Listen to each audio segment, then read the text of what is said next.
Hello, Wake Forest Baptist family.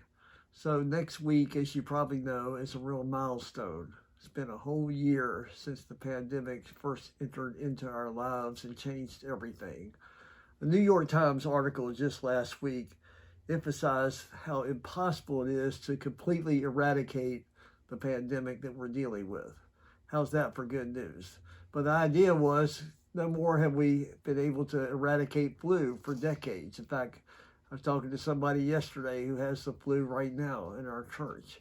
But the point of the article was that actually eradication of the pandemic is not completely necessary any more than it's been necessary to completely eradicate the flu, but that we've been able to find a way to get along with the flu, and now we'll find a way to get along with the pandemic as well.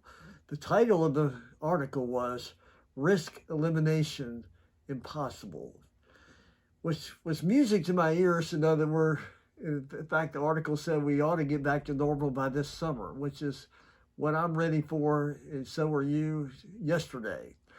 And I can put up with a little more mask, a little more isolation if I know there's an end to this coming. But what it has meant for me and missing you all can't hardly be put into words. And some days I do well, some days I don't do so well. I miss you and miss my fullness of the calling that God has given me. So risk elimination is impossible. And risk elimination, in fact, is really nothing more than an illusion. In the article, what I want to take from that is what it means for our Christian life. I would say risk elimination is impossible if we're really true to God's calling in our life. After all, Jesus gave that impossible, risky message, invitation. He said, deny yourself, take up your cross, and follow me. You know, yesterday, or actually Monday, I got my second shot. Very thankful for it, feeling good, no problems. But the lady who gave me the shot said, now you're safe. And I said to her, safe is the last thing I've ever wanted to be. Some of you know, whenever I ordain deacons, and I go through the line back when we could lay hands on, I always say the exact same thing. Be dangerous. You know, those first disciples, it was said of them, they turned the world upside down. They weren't safe people. They didn't do things safely. And they realized that going out in faith meant risking everything for what they believed was the heart of their very life. And so in this Lent season that we're in, I've thought about that a lot. And I find myself realizing that we are not required to manage these risks within our own power. That there is a presence in the desert of our lives, in the wilderness, in the pandemic.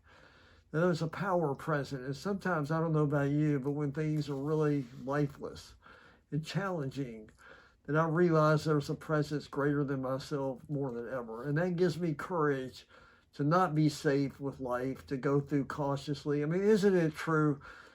How about the worst thing that can maybe be said of you? I get up at your funeral and say, now he specializes in being safe. What kind of life do you think that's really going to live? What kind of life does God want for you? So he invites us to a life of risk. It's impossible to be without it. I grew up in Roanoke, Virginia. Nearby at Hollins College over in Salem was Annie Dillard, who's a wonderful writer. Her favorite and best known book is Pilgrim at Tinker Creek.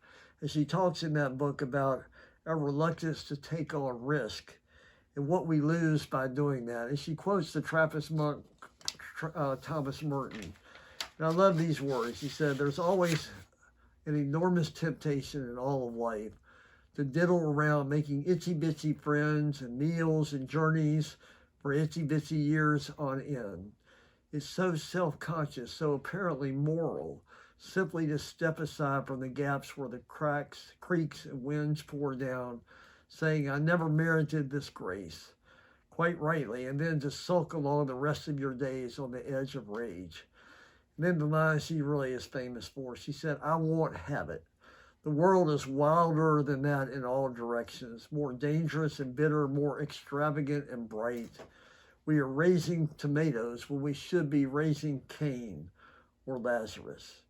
So risk elimination, the article really did have it right. It could have been written about our Christian life. It's impossible if we really are to live a full life, and this Lent season invites us to that. So I want to close with a prayer. It's a famous prayer by William Sloane Coffin, who was Riverside Church in New York decades ago. And so may this be a prayer for you, which speaks to risk. May the Lord bless you and keep you. May God's face shine upon you and be gracious to you. May God give you the grace never to sell yourself short, grace to risk something big for something good, grace to remember that the world is too dangerous for anything but truth and too small for anything but love. So may God take your minds and think through them. May God take your lips and speak through them. May God take your hands and work through them. May God take your hearts and set them on fire. Don't be safe. Life is too short. Risk, it's impossible not to risk if we are following the Christ who calls us to life. Have a good day.